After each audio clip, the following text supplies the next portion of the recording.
Aparentemente,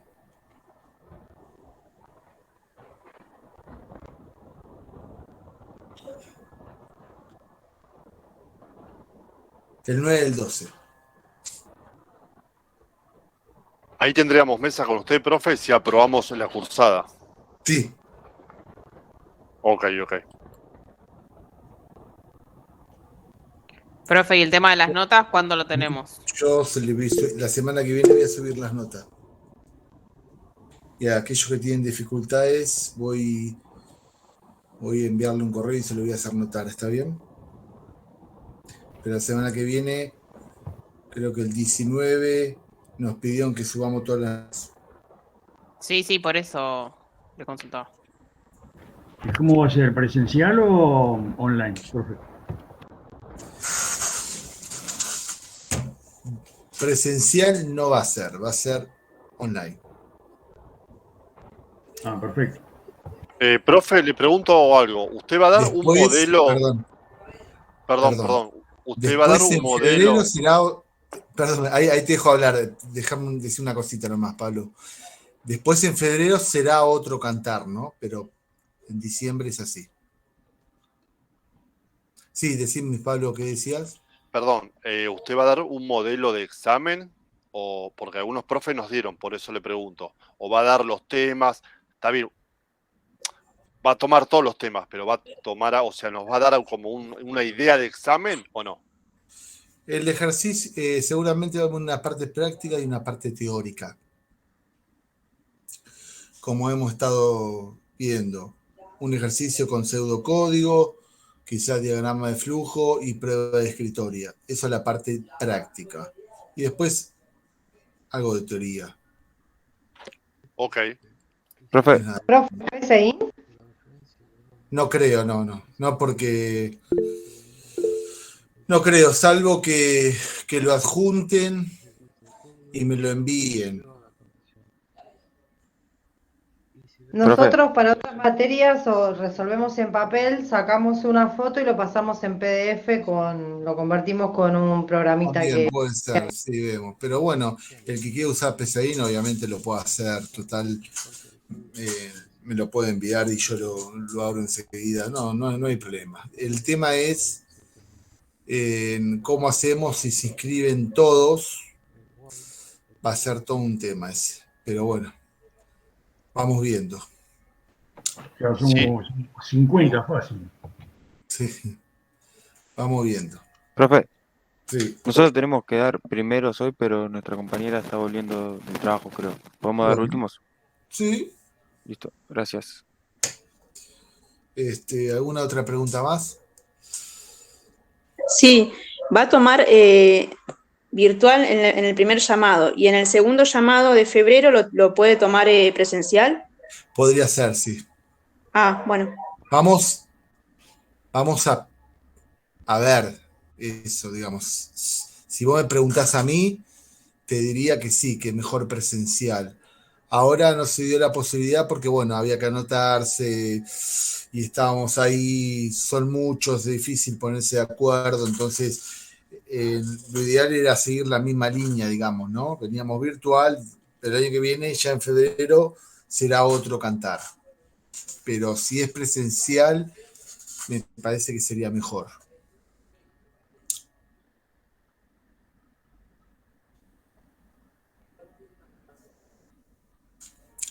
Bueno, muy bien. Entonces, comencemos. El grupo. Álvarez Gabriel, ¿está? No. O Rodríguez José Omar. Faltan Tomás. algunos, me parece. ¿Eh? Me parece que faltan algunos. Ajá. Yo estoy, José, no sé el resto.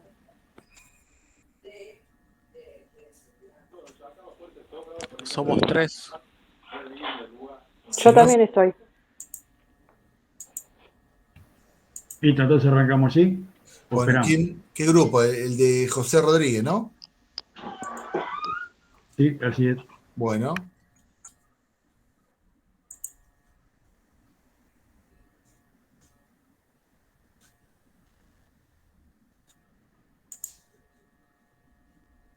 pueden empezar.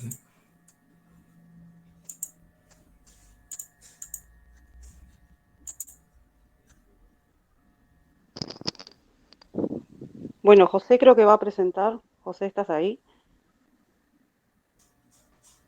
Sí, sí, Ah, ahí bueno. estoy viendo, ¿lo ven? Un minutito. Sí, ahí está presentando.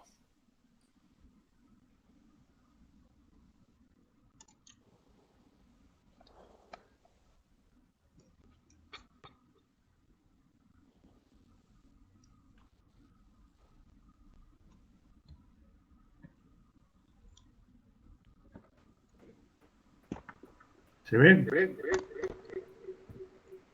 Sí, se ve, José. Sí, se ve que estás... Verá que si te- lo acomodé.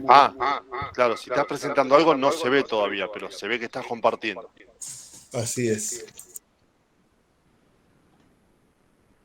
Bueno, ahí, ahí deberían verlo. Bueno, Todavía no.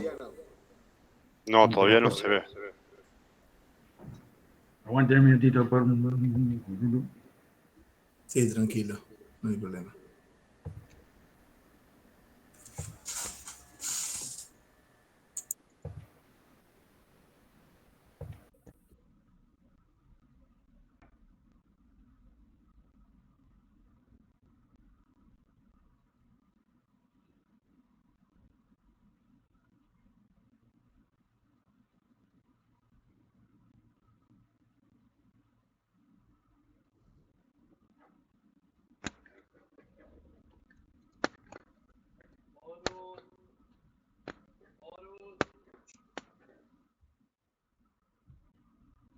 Salí de ahí.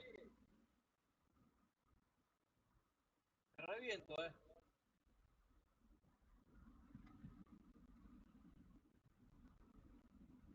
No sé por qué no sale nada. No, ahí se abrió y se cerró otra vez, ¿sabes? Ahí está abierto, ¿ves? Por ejemplo. Ahí está bien, ¿eh?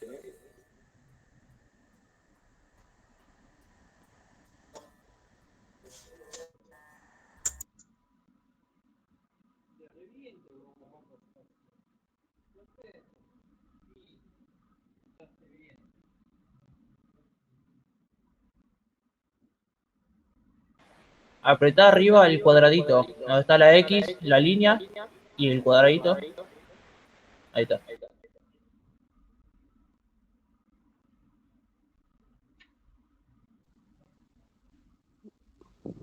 Bueno, a ver, a nosotros nos había tocado el tema 4. Y bueno, el primer punto hablaba de lo que era la introducción a los subalgoritmos o subprogramas. ¿Se me escucha? Disculpen. Sí, Sí, se yo sí. escucha bien. Bueno, bien. Sí, se escucha. Bien, gracias. Bueno, cuando estamos hablando de la introducción a los subalgoritmos o subprogramas, estamos hablando de lo que es la programación estructurada. Bueno, más que nada quiere decir que es un programa principal que lo que hace es invocar al subprograma a ejecutar lo que es la tarea y luego lo que hace es lo devuelve al control y al programa.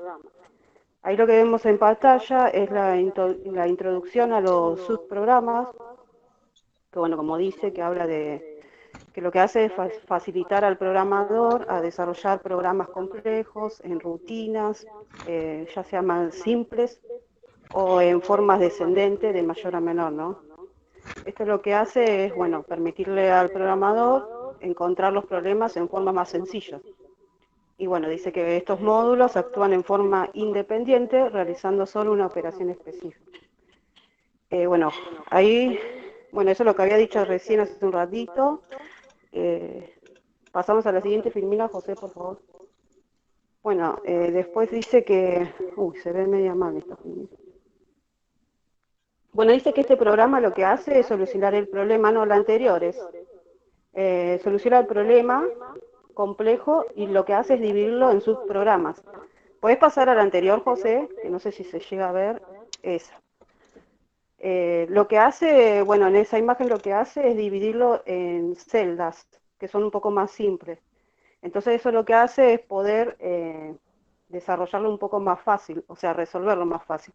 Bueno, acá la filmina se movió un poco, pero bueno, dice que donde dice algoritmo principal son las tres de abajo, que es el subalgoritmo, y esa es la forma más fácil.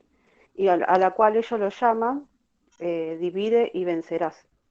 Bueno, esa es una parte del programa principal que ejecuta este sistema, ¿no? Ahora sí, pasamos a la siguiente filmina, José. Bueno, entonces dice que el programa principal lo que hace, bueno, es invocar al subprograma y este lo que hace es ejecutar la tarea. Y luego lo que hace es devolverla al control del programa. Como se puede ver en la imagen, por ejemplo, de programa, sale la llamada al subprograma y después del subprograma hace un retorno y así sucesivamente.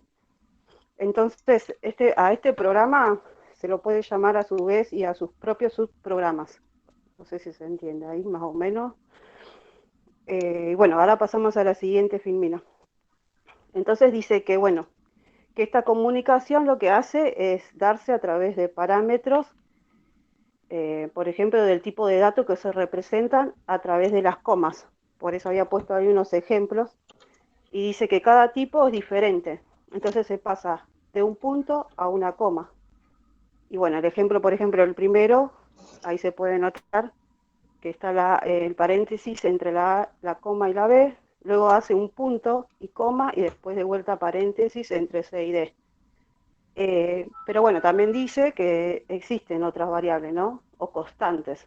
Y siempre y cuando dice que estas sean del mismo, o sea, del mismo tipo que lo que habíamos declarado, digamos, ¿no? Y bueno, ahí da el otro ejemplo, como por ejemplo el que habíamos puesto ahí, que dice entre paréntesis 1,2, coma, entre comillas, hola, cerrando las comillas, y bueno, así sucesivamente, ¿no?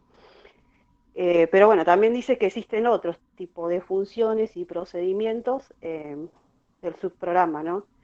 Y bueno, bueno, habla de unos parámetros, ¿no? Y dice que estos son canales de comunicación para pasar los datos entre programas y subprogramas. Entonces dice que esto se puede dar en ambos sentidos, es decir, están asociados a variables constantes y, bueno, a posiciones que se indican a través de identificadores o expresiones. Es decir, habla de los parámetros que se denominan normales o ficticios. Y bueno, dice que se declaran en la cabecera de los subprogramas. Entonces dice que, bueno, que estos parámetros también son opcionales y dice que, bueno, que no, si no se necesitan, no se deben usar. Entonces, si se utiliza, hay que declararlos. Y bueno, el ejemplo que dice ahí abajo, que es el de Beijing, que bueno, ahí lo que se puede ver que lo primero que se hace es declarar el procedimiento, que lo declaras a través de la palabra Beijing. Después lo que hace es declarar la variable y las constantes, y lo declara, digamos, ante el programa principal. Entonces dices que, bueno, que una vez declarado, lo podemos utilizar como una instrucción de Turbo Pascal, le dice. Y bueno, y a eso se lo conoce como la llamada al procedimiento, digamos, ¿no? Bueno, también se dice que, bueno, que este parámetro de la Pascal tiene un campo de acción y solo es posible utilizarlo dentro de estos campos, no en otros campos. Y bueno, esto puede ser globales o también pueden ser locales.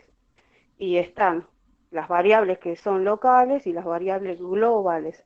Cuando hablamos de las variables locales, estamos hablando de lo que están declaradas, o sea, las que están definidas dentro de un subprograma. Y cuando hablamos de las globales, son las que están declaradas para el programa del algoritmo, para el programa del algoritmo principal, y bueno, dice que estas dependen de todos los subprogramas.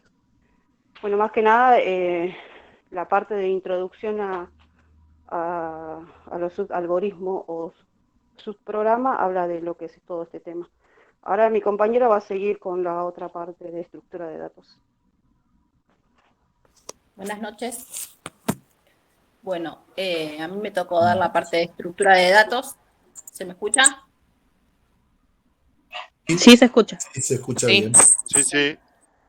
El concepto de estructura de datos es una recolección de datos que pueden ser caracterizados por su organización y tipos de operaciones que se definen, por ejemplo, números enteros, números reales, caracteres, etc. Estos son datos simples, pero pero el procedimiento de estos datos simples pueden ser muy complejos y por eso la mayoría de los lenguajes de programación incluyen caracteres de estructura de datos. Son los arrays, que son los arreglos, los conceptos matemáticos, los vectores, que son las matrices. La estructura de datos es una forma también de organizar datos dentro de una computadora, de tal manera que nos permita realizar una operación en ella de forma muy eficiente. Pasamos a la otra filmina. Bueno, acá vemos una estructura de datos. Está la entrada, la salida y el hash. El hash es una función de resumen que convierte uno o varios elementos de entrada en una función de otro elemento de entrada. Es decir, que el hash lo que hace es un archivo más corto y mucho más pequeño, que sirve para identificar el archivo. Los hubs son únicos y repetibles. Ejemplos son las claves que uno hace siempre. Pasamos a la otra finimina. Dice, la estructura de datos se caracteriza por ser datos... Ahí voy. Bueno, esta estructura de datos se caracteriza por ser datos simples. También esta estructura de datos son estándar, son identificados por los programadores, pero también pueden ser estándar. Ejemplo, los subrogados. Además, esta estructura de datos se dividen en estáticos, como por ejemplo pueden ser los arrays, que son los arreglos, los vectores, que son las matrices, y también son cadenas, los strings, que son registros, y los records, que son conjuntos, los sets, que son conjuntos comunes que están relacionados entre sí. Bueno, disculpen porque justo se me despertó la nena. Ahora sigue mi compañero José.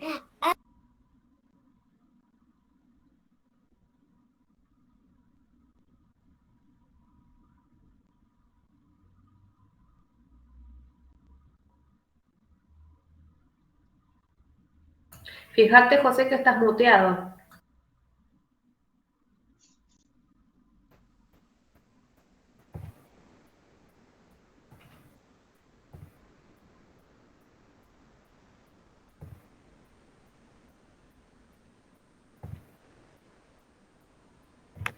¿Ahí me escuchan?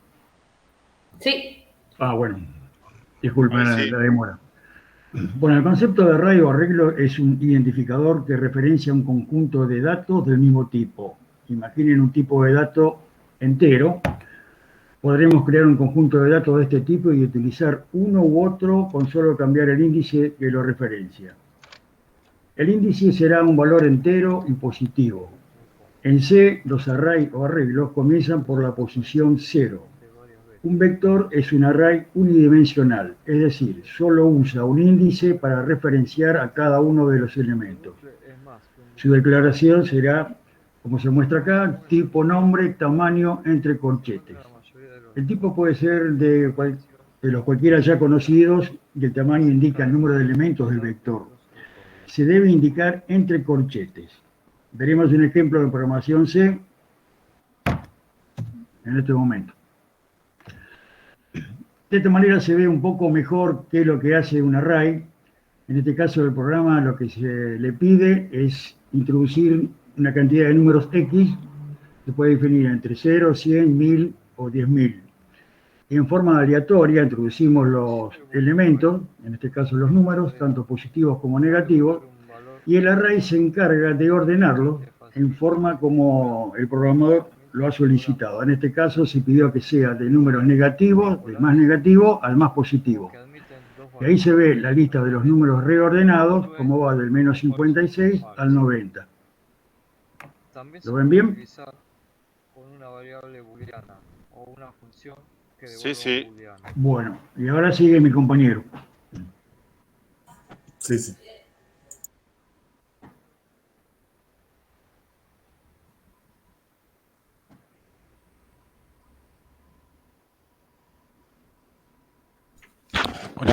Hola. Sí, te escuchamos. Sí, se escucha. Bien, esto, a ver, estamos acá. A ver, en la siguiente página puede ser.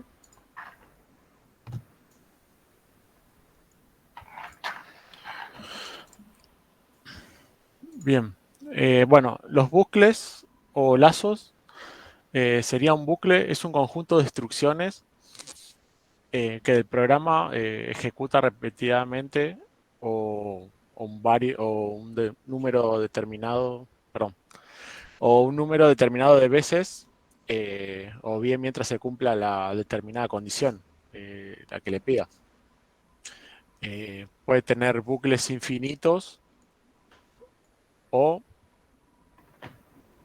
prioriza la condición que le ponen. Y bueno, cada bucle tiene varios elementos, que sería la iniciación, que se refiere al referente al bucle, la decisión, que es con la que seguimos el bucle o la terminamos, y el cuerpo del bucle.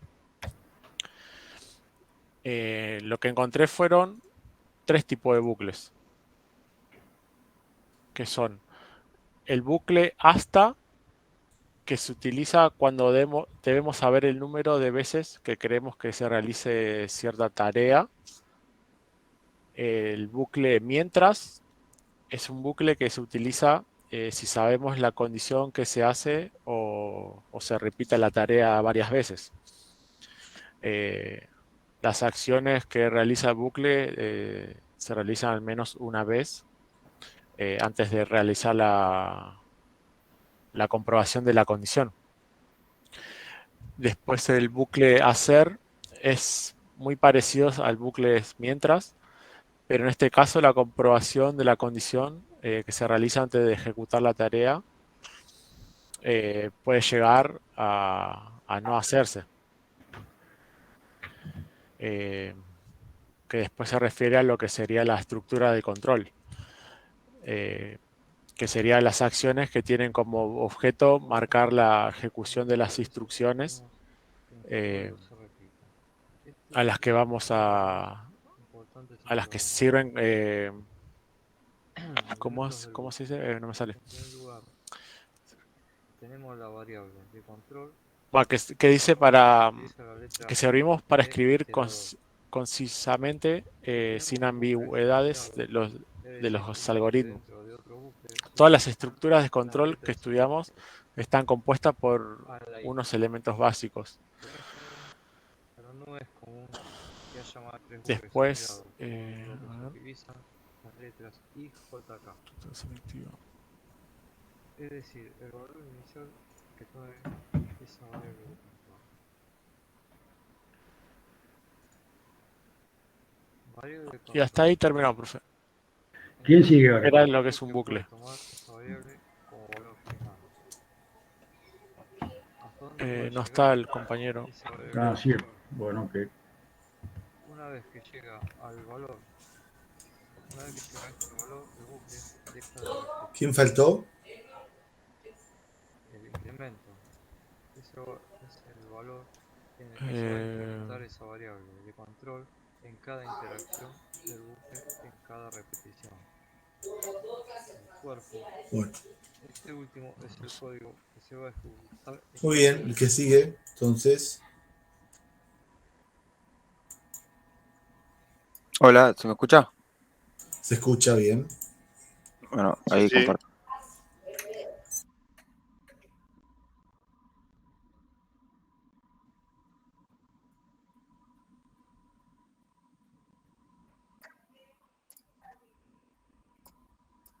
Ahí está. Bueno, en mi caso me tocó hablar de algoritmos y programas. Un algoritmo es un algoritmo es la receta para resolver un conjunto de problemas.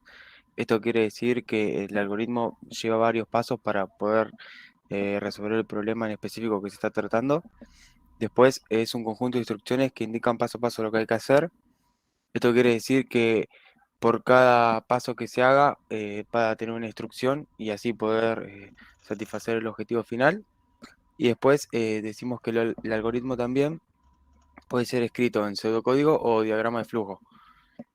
Y también se puede implementar en diferentes lenguajes de programación, que para eso están hechos. Después saltamos a lo que es diagrama de flujo, que el diagrama de flujo es una esquematización gráfica de un algoritmo, lo cual muestra los pasos que va siguiendo, cada algoritmo de lo que va haciendo. Esto quiere decir que por cada inicio de programa va a tener un inicio, un intermedio y un final, y te va a ir mostrando los siguientes pasos. Una vez que tenemos el diagrama de flujo bien hecho y realizado, es más fácil llevarlo al lenguaje de programación y así poder también satisfacer el objetivo final del diagrama de flujo y del algoritmo. Acá está un ejemplo de diagrama de flujo que quiere decir que inician con que la lámpara no funciona, hace un condicional si está enchufada o no, pregunta si no está enchufada hay que enchufarla, y si está enchufada pregunta si el foco está quemado. Si está quemado, reemplazar el foco, y si no, comprar una nueva lámpara. Después, los programas están asociados a la existencia de una computadora. Esto quiere decir que los programas se ejecutan si existe una computadora. Más que nada es eso. Y los programas leen datos de archivos, base de datos, redes y teclados. Y también hacen lo mismo, pero escribiendo esos datos. Los programas son ejecutados por el procesador de la computadora. Esto quiere decir que la memoria principal, que es la RAM, se encarga de ejecutar el programa. Acá está la diferencia entre algoritmos y programas, que los algoritmos es la forma más parecida a resolver un problema. Después se puede decir que un programa puede tener e interpretar varios algoritmos, y después la tarea de un programador suele empezar diseñando el algoritmo, que también suele empezar diseñando el algoritmo y el diagrama de flujo, y después traspasarlo o llevarlo al programa para que se pueda interpretar y hacer funcionar el programa.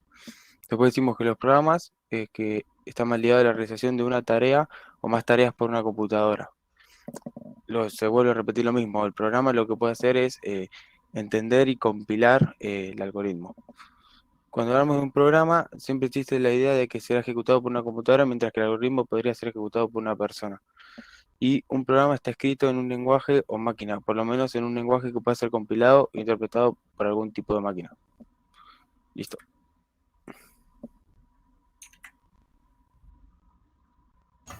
Ahora presento la otra parte del trabajo.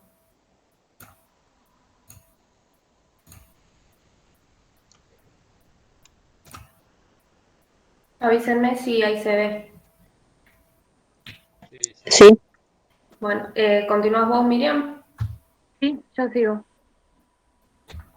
Bueno, la declaración de variables. Una variable almacena los datos en una posición de memoria y tiene 6 conceptos principales. El nombre, que es un identificador que permite referirse a la variable a lo largo del programa.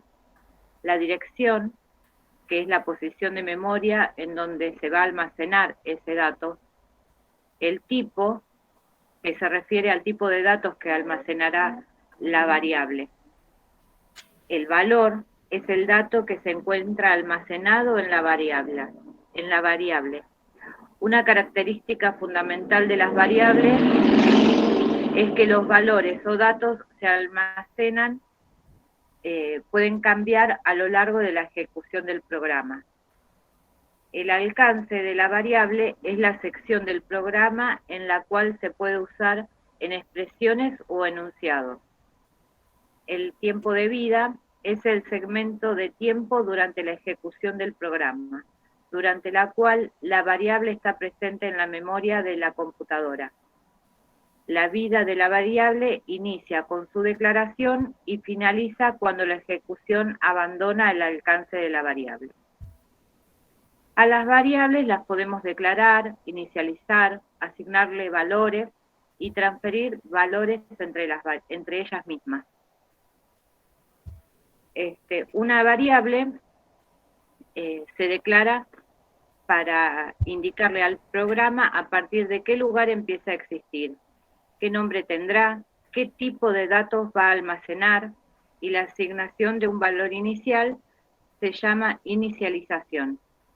Para declarar una variable se usa una instrucción compuesta del nombre del tipo de datos de la variable, el nombre de la variable y opcionalmente un operador de asignación y un valor inicial. La inicialización puede hacerse en la misma instrucción que la declara o en una instrucción separada. Es importante tener en cuenta que las variables deben recibir un valor inicial antes de poder leer los datos que contiene, porque si una variable no ha sido inicializada, los compiladores pueden reportar un error y no compilar el programa. Los nombres de los tipos de datos pueden ser enteros, como la edad, factura, un resultado, pueden ser números positivos o negativos y son siempre números enteros. Pueden ser reales, por ejemplo la temperatura, que puede tener con coma, con decimales, por ejemplo 23,5 o -7, pueden ser siempre positivos o negativos. Alfanuméricos, por ejemplo, el nombre de un curso, carácter, puede ser sexo, femenino, masculino o un nombre, y pueden ser un dato lógico, por ejemplo adulto, y podríamos ejemplificarlo con un verdadero o un falso. Hasta acá llegó mi tema, ahora sigue Natalia. Hola, buenas noches. Bueno, yo voy a presentar inicialización de variables. Inicializar significa asignarle un valor inicial a una variable. En otras palabras, significa darle un valor de inicio a las variables para comenzar a realizar operaciones con ellas. Para comprender mejor, bueno, citamos el ejemplo. Supongamos que recibimos de regalo una caja de chocolates, la abrimos y observamos que hay n cantidad de chocolates en su interior. Este valor n es el valor inicial de la variable, el cual seguramente va a disminuir luego de que comamos alguno de ellos, que serían las operaciones. Inicializar una variable es limpiar los espacios asignados a las variables en la definición, para que queden preparados para trabajar con ellos. Para inicializar una variable, utilizamos la instrucción de asignación, asignando un valor fijo o el valor de otra variable. Ahí estamos visualizando el ejemplo A, asignamos 0, le inicializamos la variable A con un valor fijo. En el segundo ejemplo tenemos la definición de la variable B. Y en el tercero, inicializamos la variable B con el valor de la variable A. Luego voy a hablar de la asignación, que es el símbolo que conocemos como igual. El símbolo de asignación se utiliza en el lenguaje de las declaraciones de datos, para inicializarlos, es decir, para definir el valor inicial de los mismos, y en las sentencias de asignación, para separar la referencia al dato de la expresión asignada.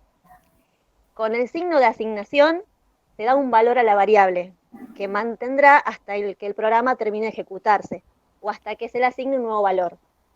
Tenemos los siguientes operadores de asignación, que en el caso, bueno, del programa C++, dispone de esos siguientes operadores. Ahí lo estamos visualizando. Se puede observar que solo hay un operando de asignación simple, que es el primero, y el resto son compuestos.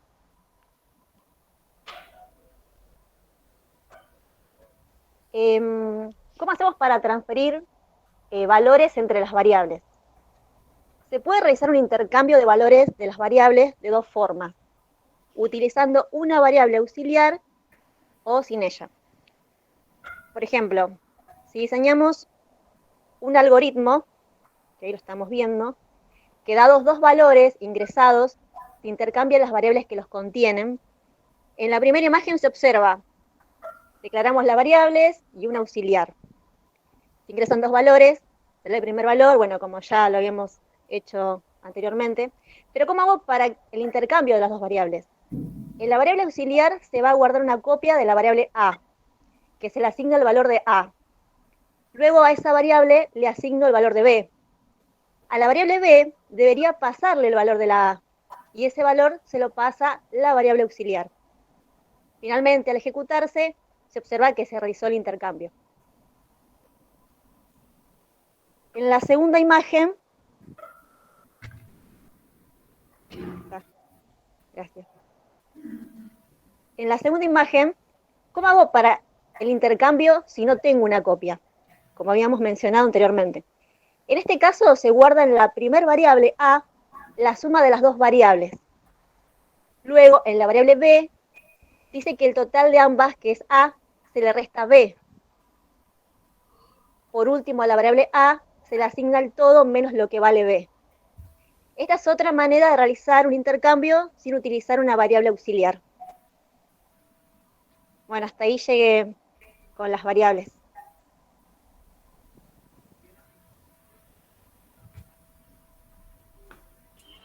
Hola, ¿A buenas quién sigue de noches. mis compa- Ah, Sigo yo con estructuras secuenciales. Buenas noches, Pablo. ¿Qué tal? Bueno, las estructuras secuenciales son aquellas en las cuales las acciones o las instrucciones siguen a otra en consecuencia. Todas las tareas se suceden de una manera tal que la salida de una es la entrada de la siguiente y así sucesivamente hasta completar el proceso. En pseudocódigo, una estructura secuencial se representa empezando por el inicio, escribimos acción 1, acción 2 y así sucesivamente, la cantidad de acciones necesarias hasta llegar al fin. Ahí estamos viendo cómo sería en el diagrama de flujo. Por ejemplo, algo sencillo que hacemos siempre sería un ejemplo de hacer una llamada con un teléfono fijo. Entonces en el pseudocódigo pondríamos en el inicio y ahí daríamos estos pasos que van uno a continuación de otro. Por ejemplo, tendríamos que levantar el tubo, esperar el tono, marcar el número, esperar a que contesten, hablar con la otra persona si es que contesta y cuando finalizamos colgar. Y ese es el fin de la estructura secuencial. Lo que tiene también son los componentes que pertenecen a ella, que es una asignación que consiste en el paso de valores o resultados a una zona de la memoria. Y esa zona de la memoria será reconocida con el nombre de la variable que le estoy asignando. Esta asignación la puedo clasificar de distintas maneras. Por ejemplo, una asignación simple, me parece que puede ser que tendría que adelantar la filmina. No, creo que está sola. Bueno, está bien, no importa, el problema.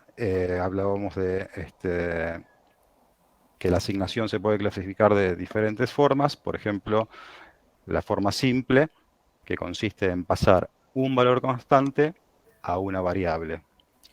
Puede ser un contador también, lo cual consiste en usarlo como un verificador del número de veces que se realiza el proceso. Esto se representa en, entre paréntesis, la asignación de la variable a más 1. Puede ser también un acumulador. La diferencia es que se usa como un sumador de todo el proceso. O sea, sumo A más B. O puede ser de trabajo también, donde se puede recibir el resultado de una operación matemática que involucre muchas variables. Como por ejemplo puede ser C más B por 2 dividido 4. En general, el formato a utilizar es la variable con el valor o expresión y el símbolo donde debe leerse asigne. La escritura o la salida de datos consiste en mandar por un dispositivo de salida como el monitor o la impresora el resultado o el mensaje. Esa instrucción presenta en la pantalla, escrito entre comillas, el contenido de la variable. La lectura o la entrada de datos consiste en recibir desde un dispositivo de entrada, por ejemplo el teclado, el valor o el dato. Y este dato se va a almacenar en la variable que aparece a continuación de la instrucción. Bueno, la operación se representa en el pseudocódigo, sería lea la variable. Luego, bueno, viene la declaración de variable, pero eso ya no, eso es lo que dio Miriam. Hasta ahí estaría lo mío. Creo que sigue Sergio, me parece. No, sigo yo con estructura selectiva. Ah, perdón. Ok. Cuando diseñamos un programa y queremos que éste realice una determinada acción según una condición específica, podemos acudir a una estructura de selección. Esta estructura nos permite incorporar una expresión condicional para que el programa pueda tomar decisiones lógicas entre distintas alternativas. La base de esta estructura es la condición, y por eso es necesario saber cómo hay que indicarle al programa que tiene que realizar la evaluación de esta condición. Las expresiones que nos permiten esto son las expresiones condicionales, las lógicas o booleanas. Estas expresiones solo pueden tomar los valores verdadero o falso. Las estructuras selectivas nos posibilitan, luego de evaluar la condición, seleccionar la siguiente o las siguientes instrucciones que va a ejecutar de entre varias posibilidades o alternativas. Además, se usa para evitar que se ejecute un conjunto de sentencias en casos en los que realmente no necesitamos que lo haga. La estructura selectiva simple ejecuta una acción o un conjunto de acciones cuando se cumple una determinada condición. Como resultado de realizar la evaluación, puede ocurrir que la condición sea verdadera y ejecute la acción que establecimos previamente, o que la condición sea falsa y ante esta situación el programa no haga nada y siga con su curso. Existen casos en los que una alternativa simple no nos alcanza para cumplir el objetivo cuando estamos diseñando un programa, y podemos llegar a necesitar una estructura que nos permite elegir entre dos posibles opciones, basados en si se cumple o no una condición. La estructura de selección doble nos permite incorporar esta doble alternativa, la cual, en el caso de que la condición sea verdadera, ejecute una opción y, en caso contrario, ejecute otra. Acá hay un ejemplo de una estructura selectiva simple en PCInt. Por ejemplo, yo necesito un programa que me diga si un alumno está libre después de que yo ingreso el nombre y la cantidad de inasistencias que tuvo. Para eso determino la condición de que si el alumno tuvo más de 3 inasistencias, está en esa condición. Si yo, por ejemplo, ingreso el valor 5, esta condición se vuelve verdadera y el programa muestra que el alumno quedó en esa condición, en condición libre. Ahora debería continuar con estructuras iterativas. Mi compañero Santiago, no sé si está. Si no, seguiría Sergio con los bucles. Hola, ¿qué tal? Bueno, yo voy a presentar bucles. Un bucle es una secuencia que repite varias veces un trozo de un código, hasta que la condición de este bucle deje de repetirse. El bucle más común es el bucle while. Se encuentra en la mayoría de los lenguajes de programación y se encarga de ejecutar un trozo de código. Si la condición del bucle while es verdadera, va a devolver un valor booleano. Con el fin de facilitar la escritura y razonamientos de programas, se admite el uso de variables bipolares o que solo admiten dos valores, verdadero true o falso false. También se puede utilizar una variable booleana o una función que devuelva un booleano. Pasamos a la siguiente mina.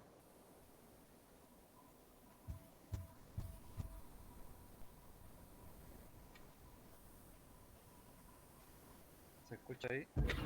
Sí. Sí, sí.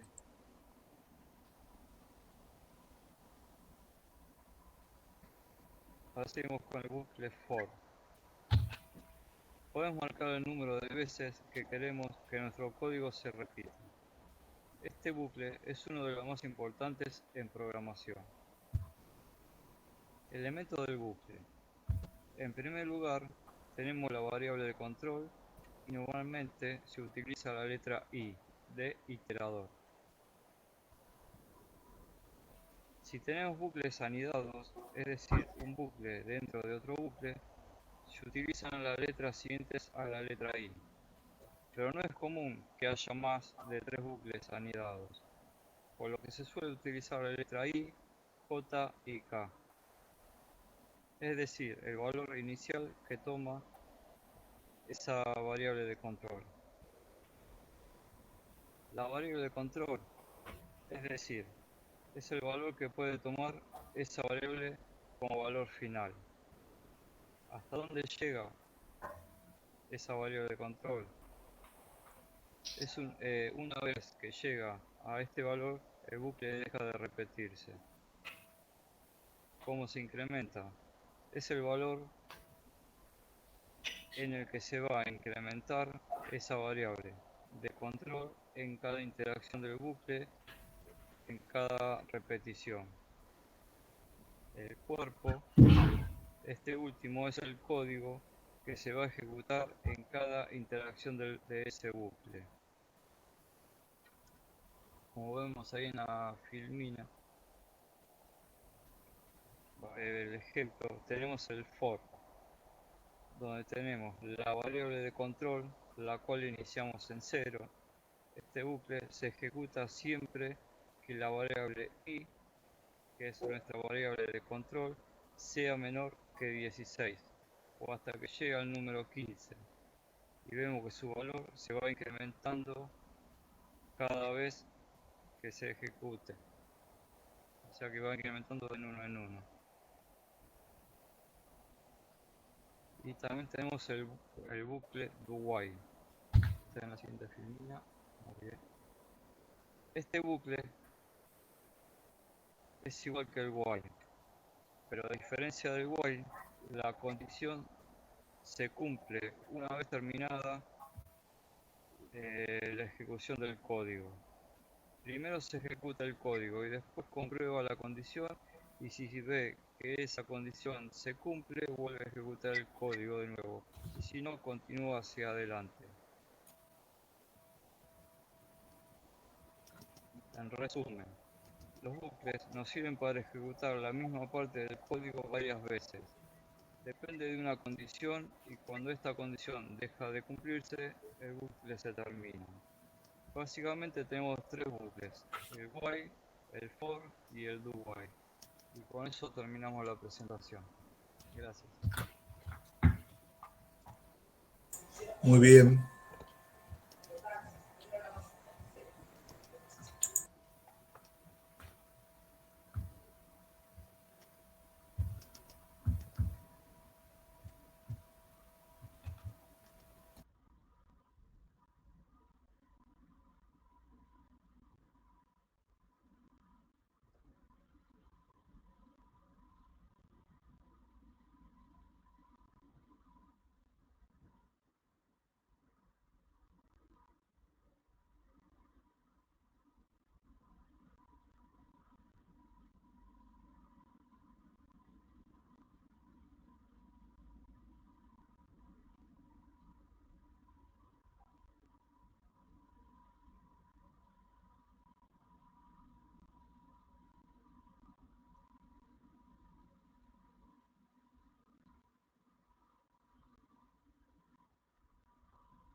¿Se tildó o están por ahí? No, estamos acá, pero quedó mudo todo. Me parece que el profe se fue. No, estoy. No, está ahí, profe. A ver. Estamos con... Bueno, faltaría el grupo, entonces ya quedan poco y nada. El grupo 1 de Lenin Darío, Florencia Arroyo y Celis. Grupo 2 estaría Damián Ezequiel Suárez, Aguilar Diego, otro grupo, y Martínez Noelia.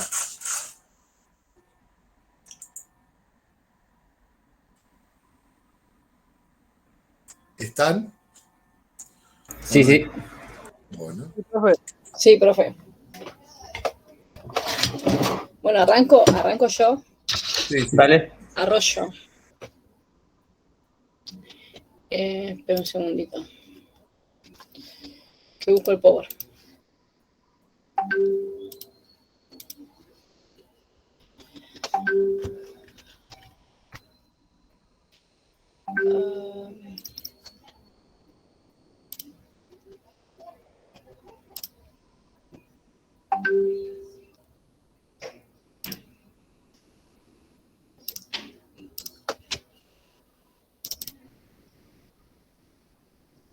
¿Se ve ahí? No. Sí. se ve ahí.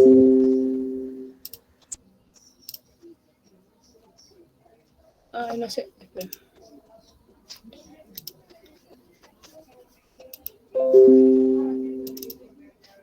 Ahí está. Bueno, yo voy a hablar sobre la base de datos. Bueno, primero y principal, una base de datos es cosa, ¿no? Son los datos. No está presentando nada, ¿No se ve? No, se ve la Estás carpeta. en un directorio, estás. A ver, Con muchas carpetas estás, pero no. ahí me fijo de vuelta.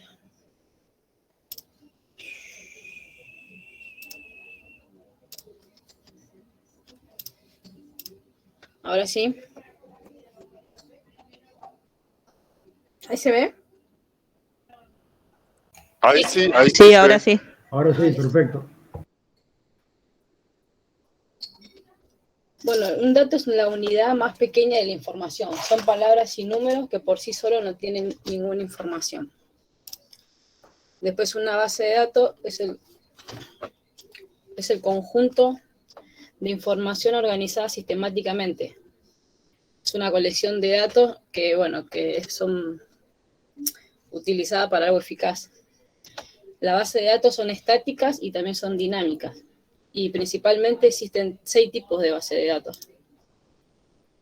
Las jerárquicas, datos de red, datos de transaccionales, relacionales, no relacionales, multidimensionales, orientadas a objetos, documentales, deductivas y geoespaciales. Las jerárquicas, son la información que tienen un padre y varios hijos que están entrelazados entre sí, ¿no? Como muestra acá.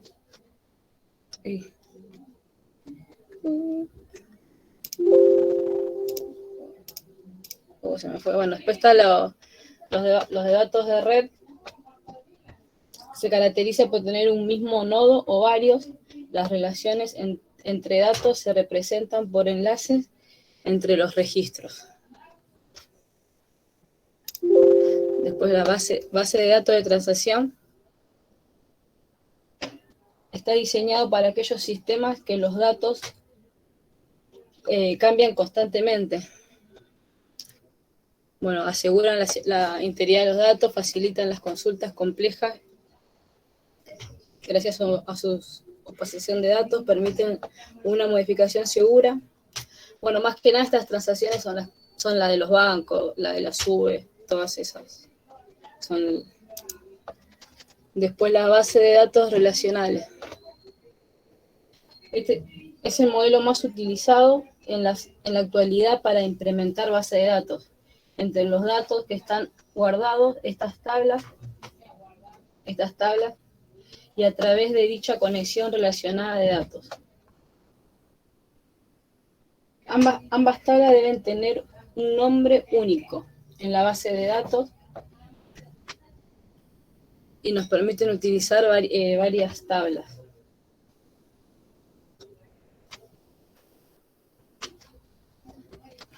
No, así son. Este es se utiliza en el SQL. Después las no relacionales son caracterizadas por no poseer un identificador que sirva de relación entre los datos. No es necesario utilizar tablas para almacenar información, se puede organizar en ficheros o documentos. La base de datos multidimensionales son similares a la base de datos relacionadas. Los atributos de una tabla pueden ser dos tipos o representar dimensiones en una tabla. Tienen capacidad de procesar de manera eficaz y rápida los datos.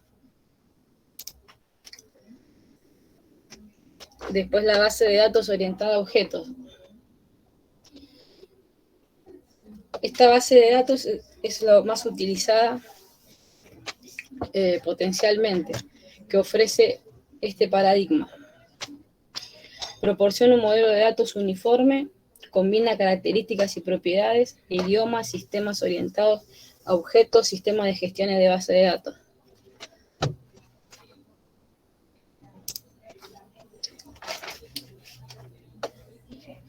La base de datos documentales, organizada por etiquetas, colecciones jerárquicas de directorios y métodos ocultos.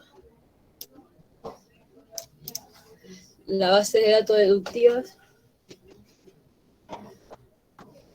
soporta conjuntos complejos, permite negaciones estratificadas, usa reglas lógicas para expresar las consultas.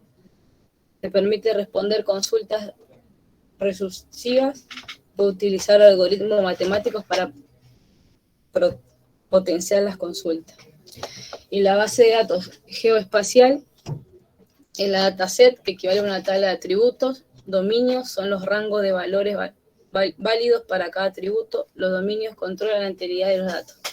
Relacionales, similar a las bases de datos relacionales, los atributos tienen entre sí relaciones explícitas. Reglas especializadas. Las reglas especializadas modelan cómo los objetos se relacionan geométricamente entre otros. Bueno, son capas de mapas. Interactiva, donde se representan los elementos u objetos de las bases de datos. Bueno, eso es lo de base de datos. Ahora no sé cuál de los chicos sigue. Bueno, empezaré yo. Aguántenme un segundo que voy a presentar.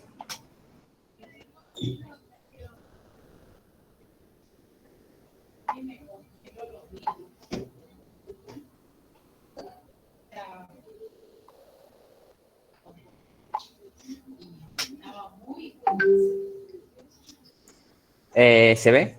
¿Me dice alguien, por favor? Sí. Ah, gracias. Bueno, hoy hablaré de mi tema, que será la gestión de archivos. Veremos qué es la gestión de archivos, los conceptos, y como ejemplo veremos cómo se implementan en empresas y sus ventajas.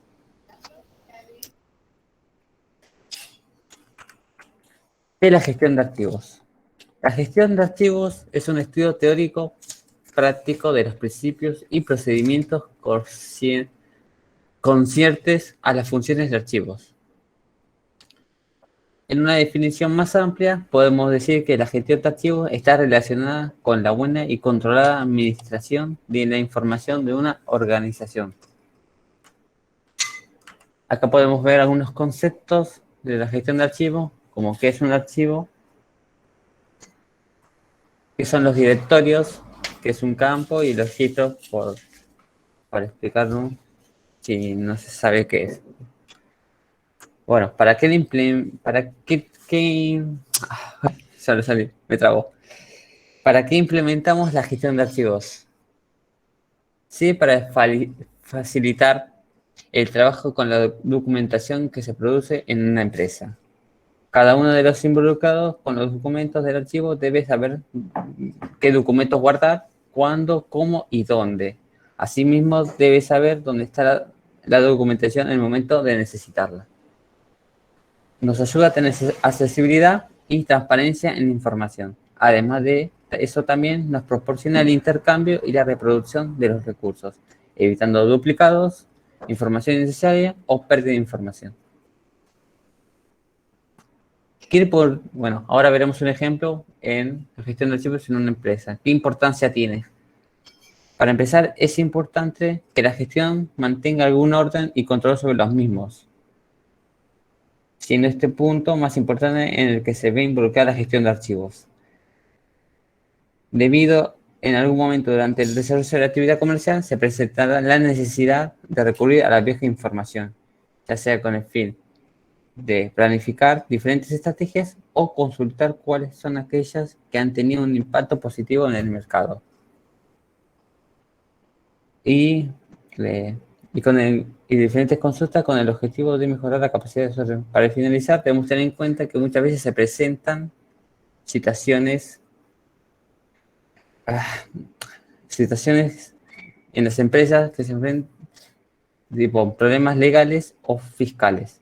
Si llevamos a una escuadra de gestión de archivos, tenemos una plena seguridad de que la información estará disponible en el momento que la necesitemos y por lo tanto podemos hacer de frente a este tipo de eventualidades, presentando a tiempo los documentos solicitados por diferentes entidades. Y ahora veremos ventajas de la gestión de archivos en una empresa. Siempre es importante tener un sistema de gestión de archivos, aunque no siempre a simple vista pareciera uno de los puntos de mayor importancia en la organización. Sin embargo, es un beneficio significativo de obtener un sistema de esta magnitud, ya que por medio de estos todos los documentos de la empresa estarían controlados y centralizados. Algunas empresas no tienen operaciones dentro del territorio nacional, sino que mantienen otros negocios en otros países. En estos casos es absolutamente necesario contar con un buen sistema de organización documental que nos facilite las operaciones administrativas, fiscales y judiciales. Y eso sería todo. Gracias. Darío, puedes seguir.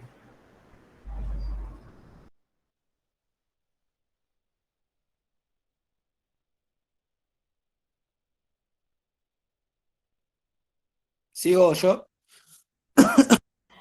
No, ahí presento.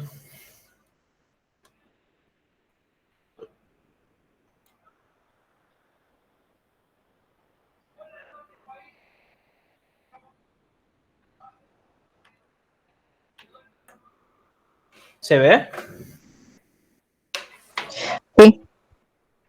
Sí, sí. Sí, se ve. Perfecto. Yo voy a dar archivos informáticos. ¿Qué es un archivo informático? En informática se conoce como archivo informático o conjunto organización de unidades informáticas, bits, almacenados en un dispositivo. Cada archivo posee una identidad única o nombre, la cual puede ser modificado o asignada a voluntad del usuario o del programador, y una extensión que determina qué tipo de archivo es y qué función cumple. Dentro de los archivos existen paquetes pequeños de datos expresados en bits, la unidad informática más pequeña que existe, y que se ordenan en registros o líneas, siendo individualmente distintos pero con algún rasgo en común. Existen números estructuras de archivos más simples y más complejos que están más o menos estandarizados hoy día. Seguimos con ¿para qué sirve un archivo? Los archivos pueden tener numerosas funciones, desde simplemente contener información de manera ordenada, como los archivos de texto, y permiten el acceso a esas por parte de programas determinados, hasta archivos ejecutados que desencadenan ciertas secuencias de acciones que tienen en común que tienen como resultado un acceso concreto.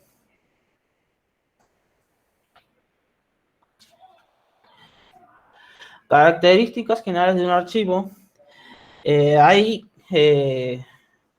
Son 4. representables, los archivos suelen tener un nombre de máximo 255 caracteres y suelen ser representados en sistemas operativos de interfaz gráfico, como vendría a ser Windows, por un icono determinado, únicos por directorio. En una misma carpeta o directorio no puede existir dos archivos idénticos con el mismo nombre. Cuando eso ocurra, alguno de los dos habrá de cambiar levemente su nombre, o en todo caso será reemplazado uno por otro. Modificables, excepto aquellos que expresamente hayan sido protegidos contra modificaciones, como es el caso de los archivos vitales del sistema informático, que no debe sufrir cambios, pues este se desestabilizará. Lo común es que los archivos puedan borrarse, crearse, modificar, renombrarse a voluntad o necesidad. Posee un tamaño depende la cantidad de información que un archivo contenga. Este tendrá un tamaño o peso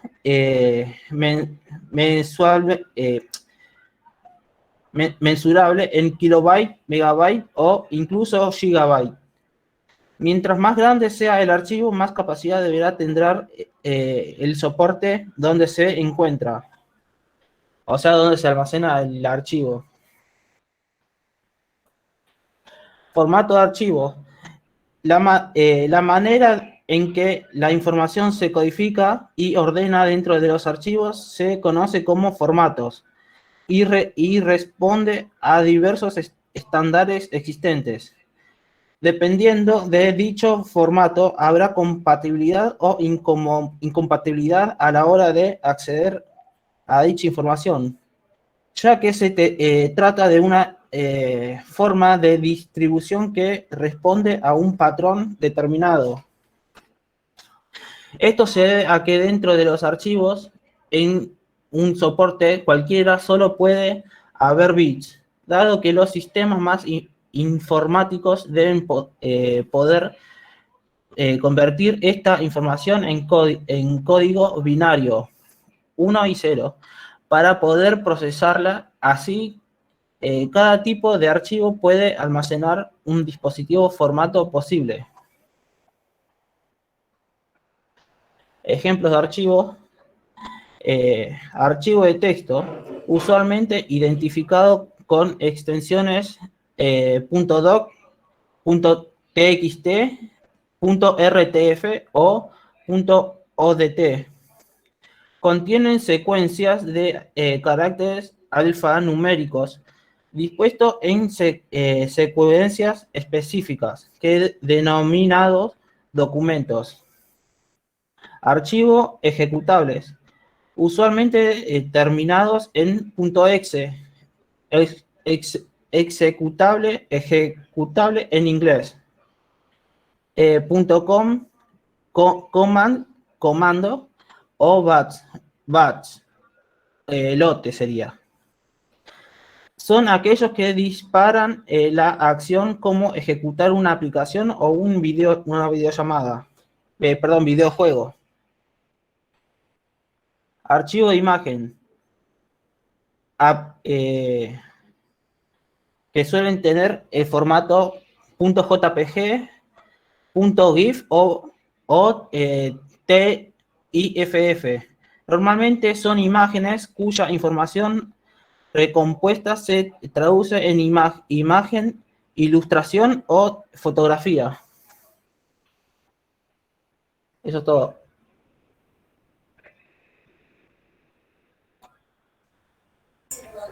Muy bien.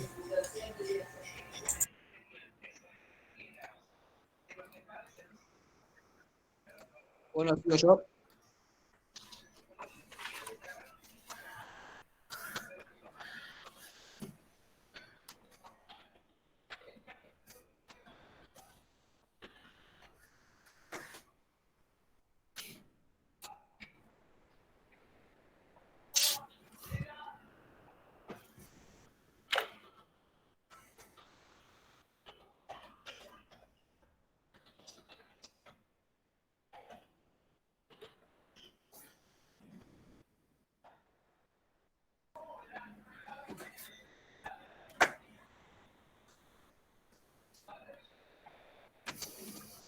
¿Se ve ahí, chicos? Sí. Sí. Sí, se ve. La electrónica y la computación hicieron que los elementos digitales se volvieran indispensables. Y con ello se nos brindó la posibilidad de almacenar enormes cantidades de datos en espacios físicos limitados, gracias a la conversión de señales electrónicas y magnéticas. ¿Pero qué es una base de datos? Una base de datos es el producto de nuestra necesidad de almacenar información. Se trata de un almacén que nos permite guardar información a gran escala, ordenado de modo sistemático para posteriormente recuperarla, analizarla o transmitirla. Es la encargada de preservar los datos del paso del tiempo, el deterioro y, bueno, algunos ejemplos de base de datos son bibliotecas digitales, historiales médicos y registro de transacciones. Y, bueno, hay muchísimas más aplicaciones también. Acá tenemos los sistemas de gestión de base de datos. Los sistemas de gestión de base de datos, o mejor conocidos como SGBD, actualmente son digitales y automatizados para facilitar el almacenamiento ordenado y la rápida recuperación de toda la información. Son un tipo de software específico con el propósito de servir de interfaz entre el usuario y las aplicaciones utilizadas. Y acá, como podemos ver, tenemos los sistemas de gestión que se encargan de facilitar el trabajo a la hora de administrar la base de datos. En el caso de Oracle y SQL Server, son de licencia paga, y en el caso de PostgreSQL y MySQL tienen licencia de uso libre.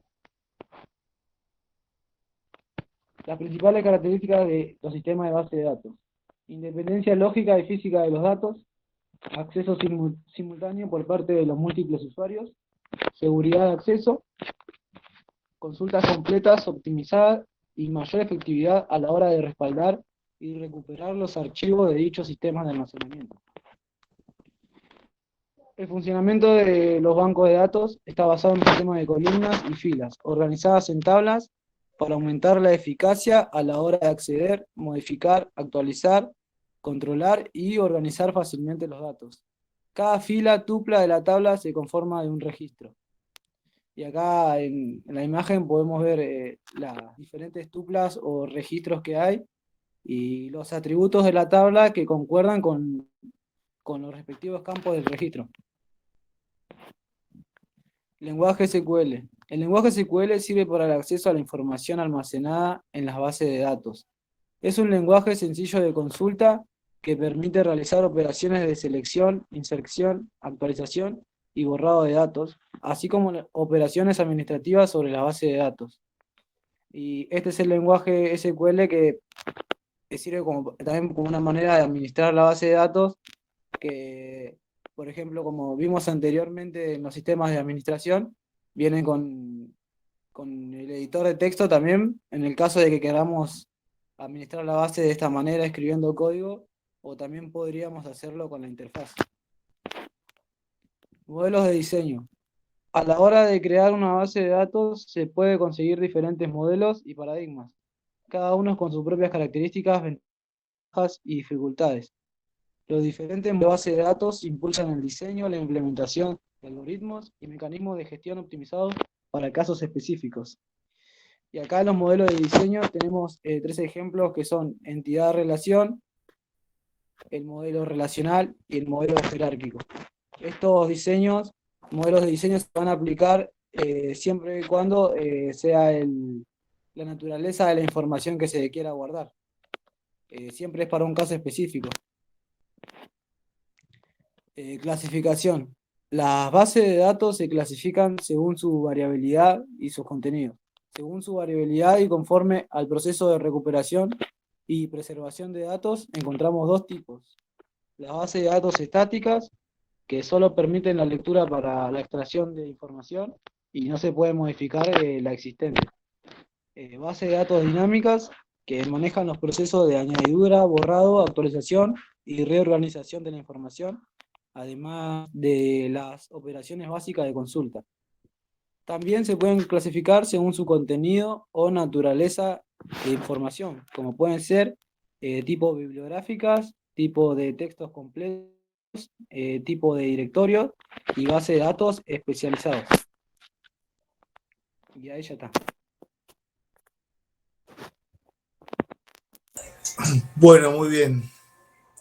Bueno, me parece que por hoy ya estaría. Quedaría entonces un grupo que sería para la próxima clase. Y la próxima clase les voy a mostrar y les voy a decir los temas que voy a tomar en el parcial final. ¿Está bien, chicos? En el final, no en el parcial final. Ok, profe. Bueno, ¿Está bien? profe. ¿Lo dejamos así? Ok. ¿Está bien? Gracias, Bueno. profe. Sí. Listo, Bueno. gracias. Nos vemos entonces. Hasta luego, profe. Chao, profe. Hasta el jueves, nos vemos. Chau, chau. Buenas noches. Buenas noches. Buenas noches. Buenas noches, hasta el jueves.